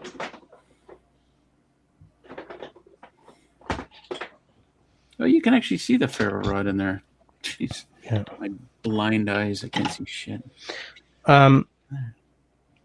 So I always have one of these two in my bag as a backup in case something happens to my main knife. Neither of these will ever be my main knife, right? This is a robust, and this is a companion. Oh, my land. Did I? No, this one's the chisel. Where's my robust? This is my robust. Where's my companion?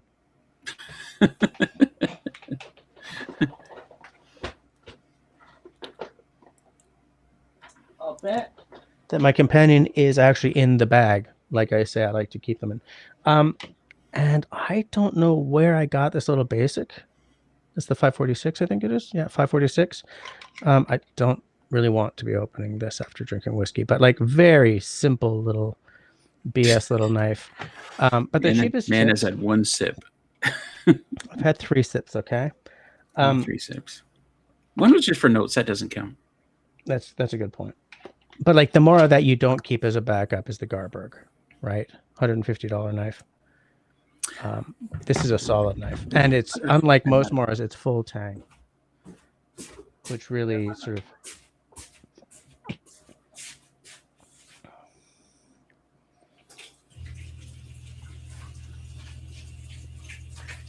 Oh, Paul says this might be a rum finish. Yeah, I could definitely taste that for sure. Got a little piratey taste, a little Caribbean, little Pirates of the Caribbean taste. Oh, I've got an ad.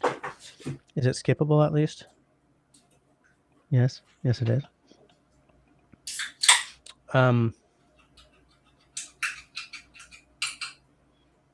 Oh no, Paul says yes, it is colored. Okay, but wrong with the rum finishing. It's actually finished in white oak ex-bourbon barrels, no rum, as per bourbon. But it's sweet though. Not really getting bourbon has. Well, the thing is, American oak has sort of the vanilla taste already. Maybe we're talking. Maybe it's age that's giving it sort of a darker sweetness. Like now that I'm not looking for rum, I'm getting sort of a brown sugar, a little caramel corn.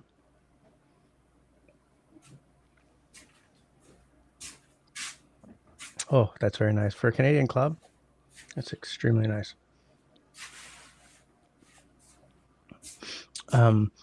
Yeah. So back to what Zach said: small ferro rods. I think I put my. Yeah, I organized a bunch last week, and I put my fire kit away. But like, I like a big honking ferro rod, like yay big, like 1/4 inch diameter kind of thing. I feel that way. I've just like, it's easier to get the amount of sparks I want off of a big honking ferro rod than it is off a tiny little guy like that.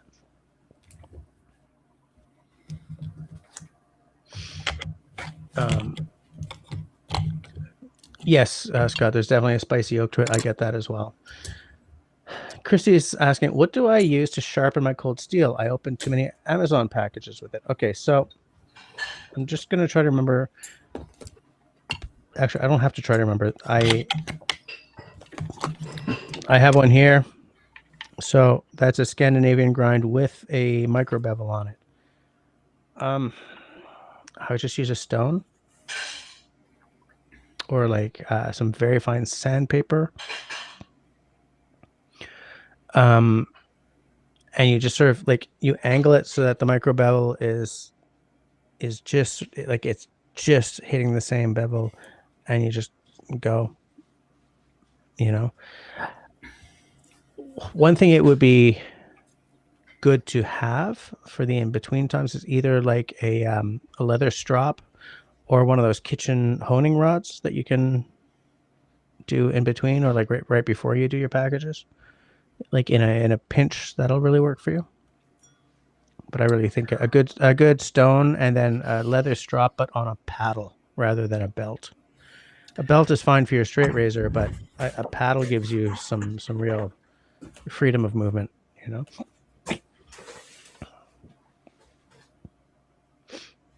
But Country Boy is with me on like wet stones. I think water stones are better than oil stones,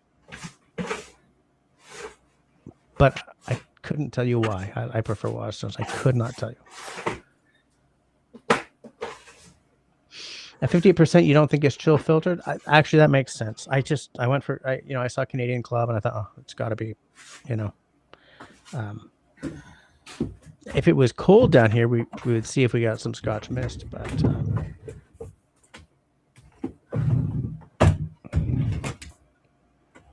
I wish my Lansky system was very nice here.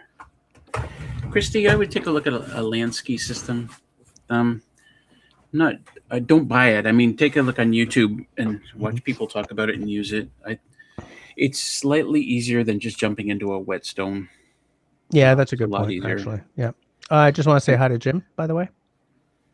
It's you set the angle and then you go. Whereas, when you're doing a knife on a stone, like for me anyway, I'm constantly worried about the angle. Like if you jiggle your knife up and down, you're not going to get a, like, you want to be very careful when you're doing that knife across the stone, because if you're jiggling, you're going to get an uneven, edge on it. Yeah, that's the thing. You can't be like, you got to be really solid with it. Yeah, I think you're right. I think maybe the Lansky. But the Lansky, like, it clamps the knife in place, and then your angle is set by this doohickey, and then you just run this. It's more like this. You run the stone across, and you don't really have to worry about the angle once it's set. Yeah. And then you flip it over, and you do the same thing. Absolutely. But as I said, before you buy, just take a look. And I wish I had mine handy here. I would show it. I don't know where it is. Sorry, not to derail what. Oh, except you're not derailing, right? That's actually a really good point. I think for most people, that Lansky system is a better idea. Oh, you guys hear that? No. That was a really good point. Oh yeah, of course. No, it was. In fact, I use my Lansky clone more often than my stones right now. Yeah. I also kitchen knives, though. This thing, like, I run my paring knife through this for 30 seconds after it comes out of the dishwasher. Yeah. That puts a great edge on it, and it lasts for a couple of weeks, and then I just do it again. Zip, zip, zip, zip, zip, zip. Done. Love this thing. It's good to know. Country Boy likes oil stones. Okay. So what's the difference between a whetstone and an oil stone? The stone itself, I don't think there's a difference. I know that you can turn a whetstone into an oil stone by using oil with it, but you cannot go the other way. And like once you're using one, stick with it. Or once you're using oil, stick with it. Water kind of doesn't matter. If you used oil on a whetstone, you don't use wet anymore. Yeah, you can't use water on it anymore. No, you got to stick with the oil from that point on. Yeah. Yeah. So hold on. Zach is saying that he recommends a Sharple Buddy Guard, double-sided diamond paddle with built-in guides and a leather sheath that acts as a strop. Very inexpensive and user-friendly. I'm going to look that up. A Sharple Buddy Guard. Okay, going to look that up. Gonna look that up You're too. looking it up? Okay. Dave says strop and green compound is the way. I only use stones if the edge is completely destroyed. Otherwise, the strop keeps it sharp forever. Thank you for saying that, because Very interesting. I was going to come around to strop more often than sharpen, right? Because anytime you're sharpening, you're removing metal, right? And So, Dave, what flavor of strop are you? Is it a leather strop or like a cloth strop? Or because I know I bought a strop and it's got two lengths to it. One is leather. In fact, one is smooth leather on one side, rough leather on the other, and then there's a cloth, and I'm not sure what the cloth part is. And I assume that on the cloth part is where you put your green compound or your whatever compound. I kind of wish I had my strop here, but Feel free to answer that question. Yes. I have an antique barber's strop, okay, and it's two things. Like it's horse hide, okay, smooth on one side, rough on the other, and like attached to the same ring at the end, there's a strip of canvas, okay. The theory behind it was, I think you start with the canvas and then the rough side of the leather and then the smooth side, I think, if I remember correctly. I use just green compound on the rough side of the leather, but one of my strops only has a smooth side, so I use green compound on that. Works just as well. It works just as well as the rough side of the leather. And in fact, once you've got enough green compound on the rough side of the leather, it's kind of smooth anyway. Like every now and again, what you got to do is use a little sandpaper or something to scrape away some of that green compound and then like reapply. You don't have to apply too much at a time, though, you know. Hold on a second. So Jim also uses an oil stone, then strop. Yeah, I always finish with the stropping. Country boy.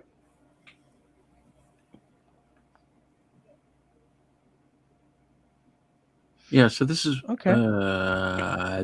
What is it called? The bodyguard. Yeah, the Sharple bodyguard. So it's like it's got. Can you remove that question there for a sec? Oh yeah.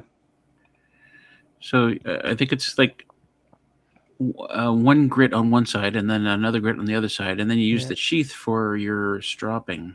Okay. And somehow there's an angle grind guide, and I'm not quite sure how that works.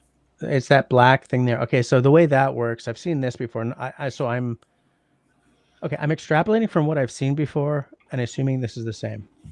What I think you do is, it's got like a little angle on it, right? And so you put your knife on at that angle, and you try to maintain that angle as you go across. That's what I think that's for. So you start on that angle, and you maintain, and you maintain it as you go across. That's what I think it is. If I'm wrong, Zach will absolutely tell us, I'm sure. That's interesting. Country Boy says water seems to just grab the metal more. It's less smooth in the stroke. There might be something to that. Tenenbaum says, give that ceramic honing rod a try. I'm using it. I use it like right now. I'm using it mostly in my kitchen because I'm not in the woods this year. But yeah, it's great. I can almost use that and my steel rod together, like almost like the steel rod is a rougher honing rod, and then I can smooth with the ceramic one. I don't really do that though. I grab whichever one I feel like grabbing at the time. It's a really nice feel to it. It doesn't have the same sort of gritty feel as the steel rod. It's very nice. I still have the other two. I'm waiting to. I mean, I'll probably be able to see Serge at some point soon because he's moved back into my area. I have no idea where Simo is. I'm still trying to find that dude. Zach says the cloth side is for straight razors to dry them after use. Okay, that's good to know. Oh, is that it? All right.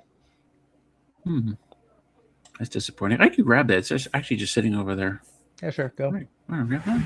In the meantime, It I'll was have a good expensive. whinge about the fact that I'm almost finished my whiskey. Was it expensive, you said? Fairly, yeah. Well, for a piece of leather.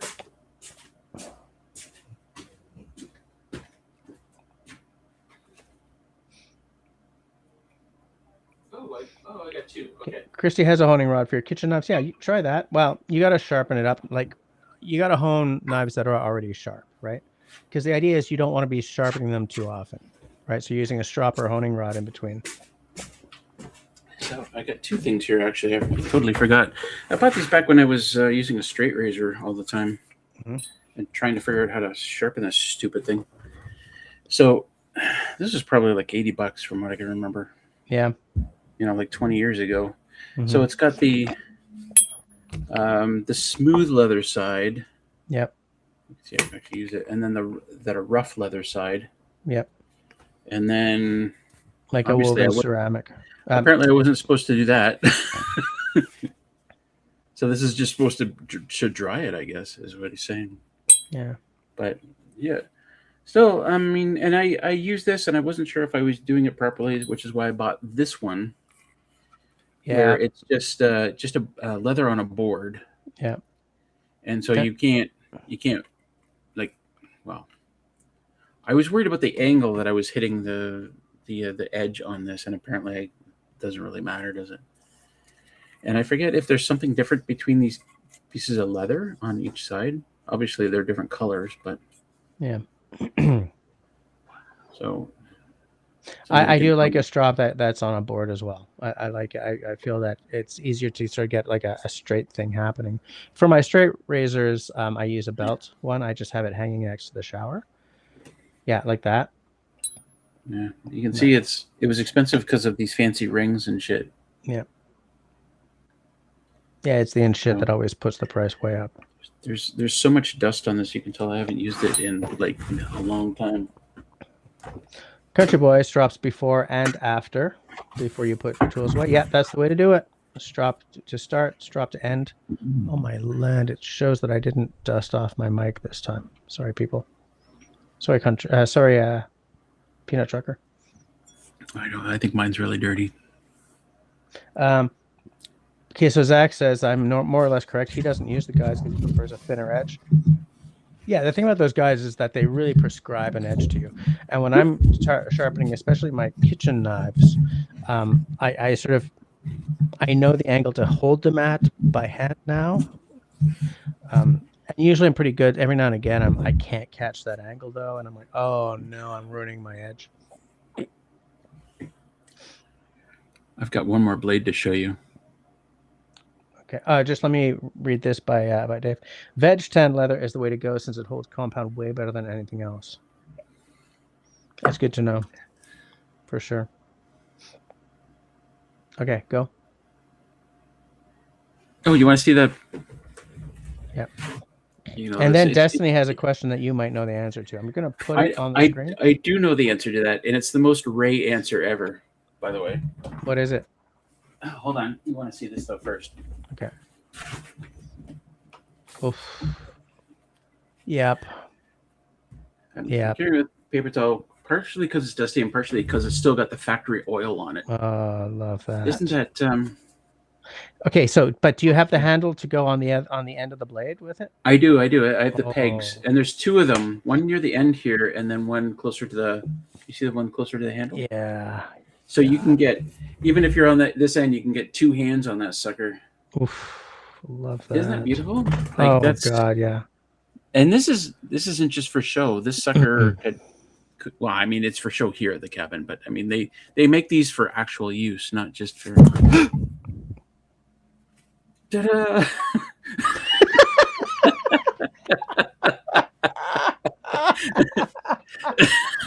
Get off of there! Hey! Nice save, Russell. Oh yeah, I love that. Oh man, just a beautiful. Just such a beautiful. This is, and so this hangs on the wall over the wood stove, and I never really show it there, but I should because it's. I mean, look at the handle on that. Like It's such a beautiful thing. This was like $300, I think, is what Yeah. I spent on this, and I just love the fact that it just sits there and I don't use it. But they're so cool because you can, you put that handle on the far end of the blade, and you've got a 2-person saw, right? Yeah, For it's just. bucking big honking. In fact, they're just pegs, right? You Mhm. peg on there and you screw it on the other side, and then it's Yeah. just so two people can get to work. Oof, love it. So what's the question to Destiny's answer? Mm, What? the answer to Disney's Let's just question. move right along, shall we? I tell you what, I Destiny. I showed Ray this. This was my first big knife purchase, this fall knifing, and it was, I think it was like $275 at the time. I Did you could be say that's right. the S one? The S1? Yeah, Okay. I forget it was $275 or $175. I'm leaning towards $275 though. And I showed it to Ray, and I said, "Oh, look at this knife." And he goes, "Yeah, the big thing about knives is, can you shove that into the ceiling and then hang from it?" And I'm like, "I don't know." He goes, "Because that's really all you need." Right. Okay. The most Ray answer ever, right? Yeah. Yep, that is.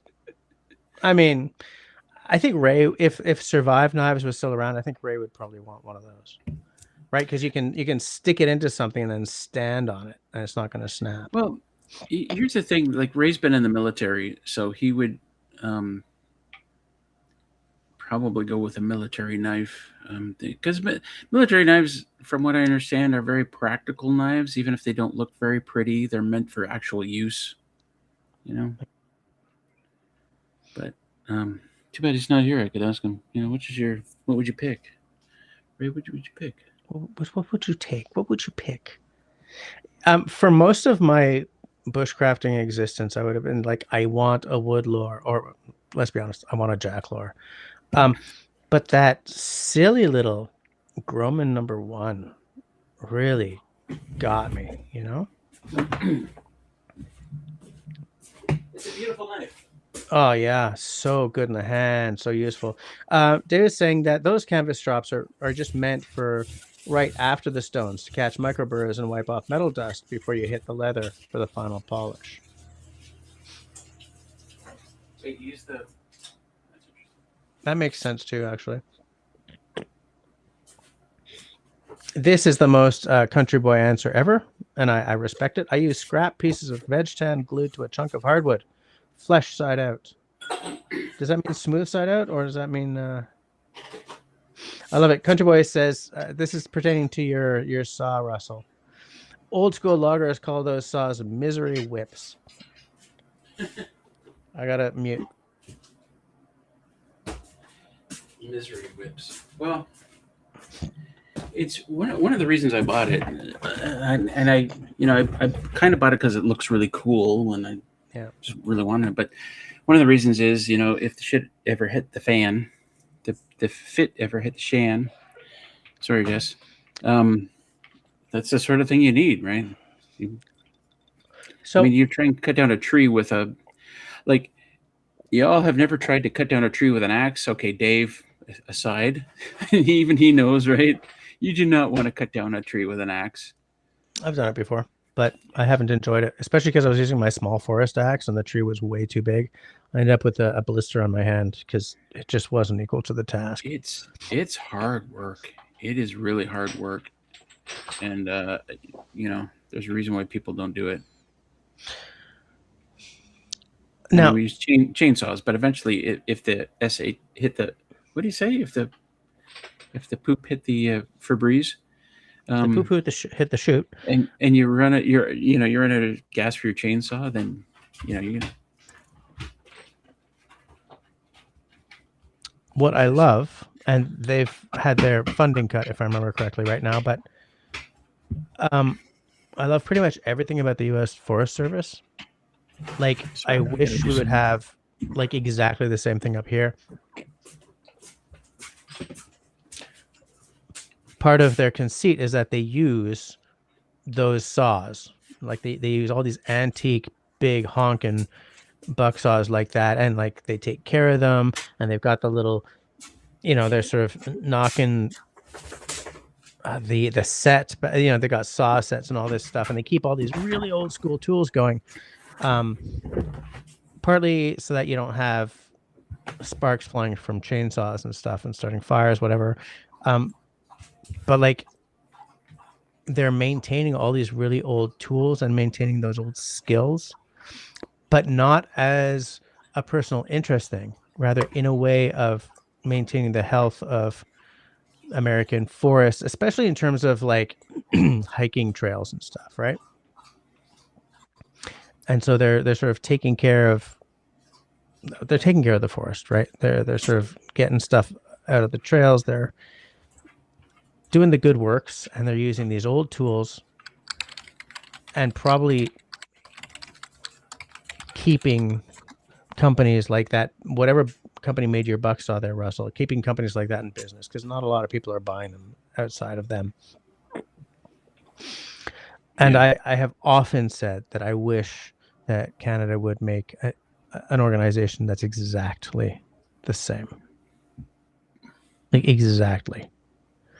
Because I love what they like. They're the ones, they put out this video back in like the 80s called An Axe to Grind, about like some of the skills and the tools that they use, part of a series, I believe, and I've watched it many times, and it is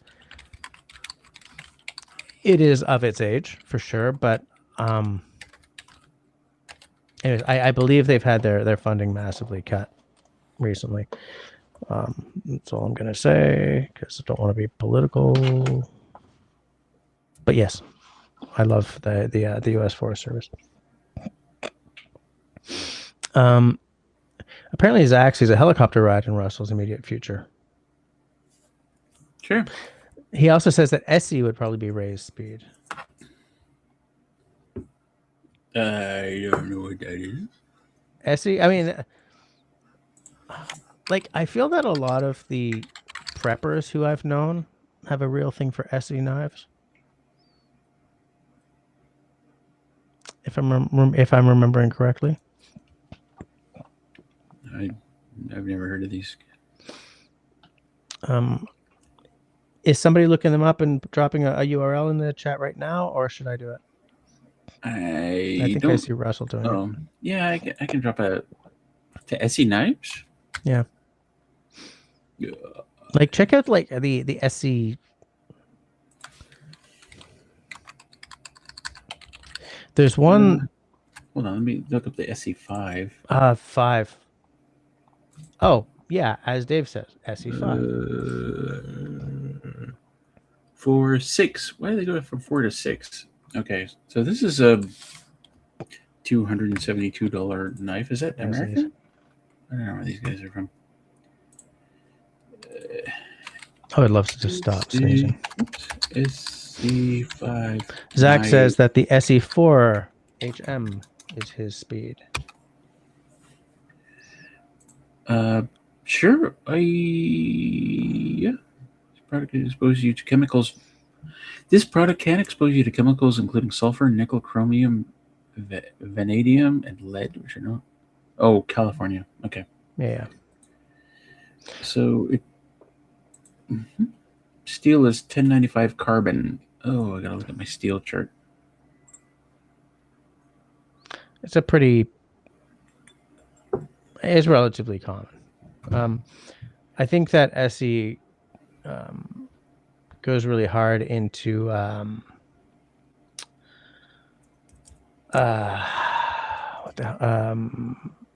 the hell is that handle material called?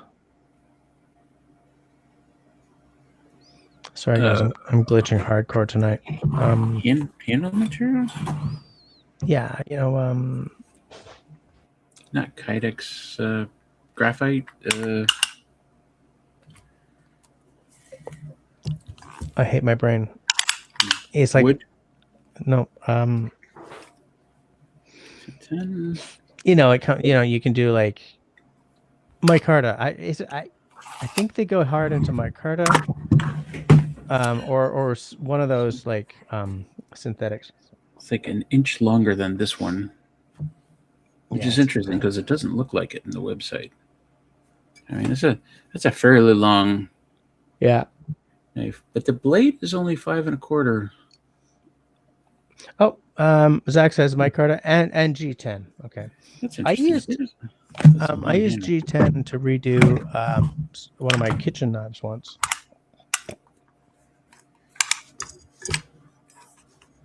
Five and oh, okay, yeah, it's about the same. Yeah. Interesting. So very, very, very similar to overall length in both blade and handle. But I can see why Dave said that the 5 is like a go-to, shift hits the fan knife for sure. Because not only can you use it for like, the carving and stuff that I would use a 4-inch blade for, but you can baton much bigger pieces of wood. oh, my Carta, yeah, okay. Yeah. Yeah. There's a lot to be said for synthetic handle material. There is. Like, my preference for wood is not necessarily logical if we're in shift hits the fan situation, or if Yeah. I'm camping in the middle of like slushy spring or winter, or anywhere where that's going to be wet. Like that's where something like a micarta or a Zytel or whatever the rubberized stuff that Falcon even uses, Yeah. absolute wins in those situations for sure. I like leather and wood because I'm a classicist. But let's be honest. If you're gonna buy a knife, you want to love it, right? So you want Yeah. it to look good. Yeah. So that means a nice wooden handle is in your future. Yeah. Yeah, it's my preference. It's sort of what comfort food for me when it comes to a knife. I like a leather sheath, wooden handle. 3D handle. Not all of my knives have that, obviously. I do want to point out this one that that the OGs have seen before. I'll take it out briefly, even though I've been drinking the whiskey. And I just want to give a little homage to Saku Honkilati, who made this blade blank for me, because when I tried to contact him to get another blade blank to make a knife for my other daughter, I was told by Mike Morton that he had been killed in a motorcycle accident. But this was my first time making a stacked birch handle. Let's get some focus on that, Jess. Okay, there we go. That's good. Right. Yeah, interesting. That's very enjoyed interesting. that. I enjoyed that partly because I knew it was for Camille, so I had this like fatherly warmth about it. But partly I loved the process of like, God, it took some time to just stick all those little, right? Because what you're doing there for that birch is you take a strip of birch, you cut it into all these little squares, and then you stack them, and you glue every 5 together, and then you glue every section of 5 together, and then you end up with like a whole handle's worth. But that is not the fastest way to do a knife handle, let me tell you. I have an ad. Gonna skip it. But yeah, so it's too bad that Saku has died for selfish reasons, because I would have loved to have done another one of these, but also what a way to go.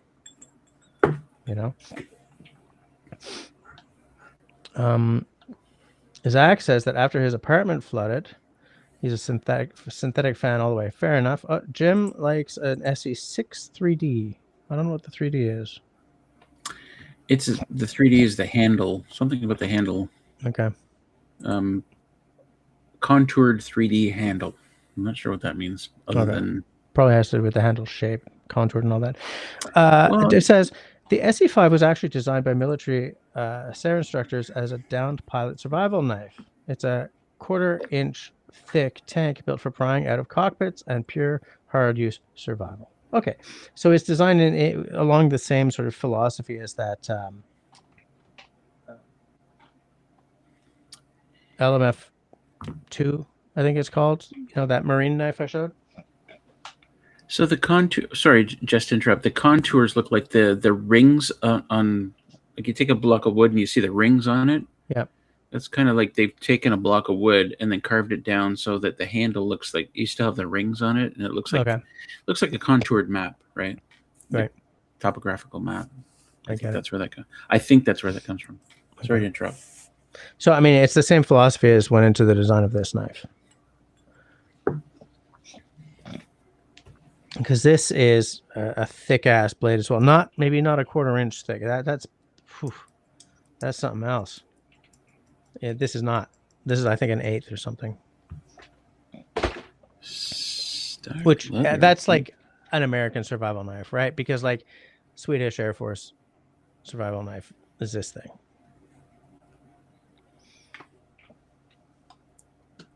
But yeah, that's good to know, Dave. Country Boy likes the stacked handle, the stacked wood handle. Yeah. Stacked leather as well. True. I saw a video recently of a guy making a table, and he was like stacking material, I forget what the material was. It could have been anything, and then he put like a layer of epoxy, and then another layer of material, more epoxy, and he just kept doing that, so that his table in the end had, if you looked at it on side, it had all these layers of material, but it was all encased in epoxy, like hardened epoxy. I shudder to think what that table weighed. It was it was an interesting effect, but it seemed to take a long time. And I was like, well, don't bother with that. He's doing it for the art. Well, in his case, it's an interesting. It was on Facebook, and he has what he generally does is he'll take like a big slab of wood, make a table out of it, and great big slabs of wood. They always have defects. They always have holes in them for whatever. So he fills those in with epoxy, and then he sands it down, and some really, really neat effect. But he's like, oh, I got to try this. I heard about it. Got to try it, and I don't think he'll do it again. It sounds like a time-consuming and heavy way to build a table base. Everything he does is time-consuming, but like everything sells from like between 4,000 and 25,000. Yeah, so, I get it. Yeah. It's like okay. Yeah, time-consuming, but in this case, time really is money. It's one of those things where I watch and I think, oh, I'd love to do that for a living. And then I remember how I don't like loud noises. So like everything's power tools, right? So yeah. I like to think that in my next life, by which I mean, if I ever get to retire, I would love to be a hobby cabinet maker, but like hand tools, right? Nothing that uses circular. You're doing dovetail joints by hand, like with those little like silky saws and stuff. I've even got the tools, I've got the tools. I just don't have time, and I'd love to do it in like the old way. And in that, like, if you look at real antique furniture, I mean, like a couple of 100 years old, Americana kind of, or Canadiana, with where real faults, right? But like the top is so smooth, but you look under the seat of the chair, and it's just like the fastest plane moves possible. Like the undersides of everything are not smooth, right? Like we've got this idea that everything has to be smooth because we put things through like a thickness planer, right? Both sides, whereas they never did both sides before because the underside of a chair did not matter. So you could still see these like 200-year-old, strokes of a plane. I love that. I've heard a few people say, when they retire, they just want to make sawdust. That's, and I'm like you. I'd love to do stuff with hand tools. I don't have any skill for it, but I'd love to do it. Yeah, it's tough to. I don't really either. I like the process, but my stuff never ends up looking the way some of the stuff in Instagram does, for sure. Zach says Westinghouse made micarta flywheels for plane engines, and DuPont used to make micarta countertops. I knew that about DuPont. I did not know that about Westinghouse. Blacktail Studio does some insanely expensive epoxy tables. Oh, it's Blacktail Studio. That's the one that keeps coming up. No, is that the one? That's check it out. I know he's probably on YouTube as well. In fact, YouTube would be better because Facebook is all like portrait style videos, so like half the shit is cut off. Yeah. But yeah, that guy is great. Sorry. Excuse me. Destiny says that hard use survival sounds like my kind of knife. Up north of 60. Well, now you know what to get, an SE5. That's hilarious, of course, because survival is like, it should be like the hardest kind of whatever it is, or like a survival sofa should be like the sofa to survive the apocalypse. But now we have hard use survival, like Oh. not just regular survival. No, this is like Bear Grylls survival, not you know Yeah. who's No, this is Les Stroud survival, not merely about Bear Grylls survival. that's probably. Well, I was gonna. Okay, let's go Ray Mears. Yeah, Ray, this Well, is Ray Mears, not Bear Grylls. Ray Mears is bushcraft, though. Here's the thing: survival is camping by accident, right? Like, you know what I'm saying? No. I'll go to the mats over that philosophy of mine Survival is camping by accident. by accident. No, I don't agree with that. Like, okay, if apocalypse comes tomorrow, am I surviving by accident out here, or am I just really prepared? Well, I mean, excuse me. There's Oh, Marcel Marcel's here and Carol. and Carol. No, it's Carol. Carol. Carol. Marcel and Carol. Marcel. Carol. Marcel. Poutine. Carol. Marcel. Carol. Oh, Champs-Élysées. Everything gets very French for all of a sudden. Okay, so but I think that prepping for like zombie apocalypse is not the same as like survival in terms of your bush plane crashes and suddenly you have to get out of the woods, right? That's what I mean when I say that survival is camping by accident. It's like you weren't planning to, because survival is like the non-fun part of being out in the woods, right? It's like, oh God, I gotta make it through the week. Oh, okay. I kind of get that though, because if you're really prepared for something, even if a plane crash and you packed a tent and a sleeping bag and lots of supplies, yeah, then it's not really survival, is it? It's you're gonna survive. Survival suggests it's a difficult situation, whereas right. Whereas camping is only difficult if you've been dragged along by your family and you hate it. Right? We always used to go car camping. Mm-hmm. It's not the same. I learned that's not the same. I didn't know that. Ain't the same. Excuse me. So. Oh, by the way, yes, I got to say this too, Jess, because you were like, "Oh, I've had a drink. I'm not sure if I should be playing." Here's the thing about knives and drinking: if you're just going to show a knife, you can be drinking and show a knife. It's when you start to carve something. That's when you don't want to be drinking or showing how a knife works. But just to show a knife, you don't have to worry about having a couple of drinks. You're just like, here's the knife, put it back in the sheath, put it down. Come on. I like what Dave just said. A Joe Dassin fan. Interesting story about Joe Dassin is that he wasn't even French. I mean, he was partly French and he spoke French, but he was American. He was from like New York and failed at becoming a pop star or whatever they called it in English. So he went to Paris, started singing in French, and made a name for himself. And like a lot of his songs were just rewrites of like English songs, of English language songs. Wow, But yeah, backwards. It worked out well for him. Like Celine Dion, she started out in French, right? Mm-hmm. But it wasn't until she started singing in English that she became a huge star, right? Or outside of Quebec, yeah. Outside of Quebec, yeah. Well, I mean, here you cannot be a huge star in Quebec. I'm sorry.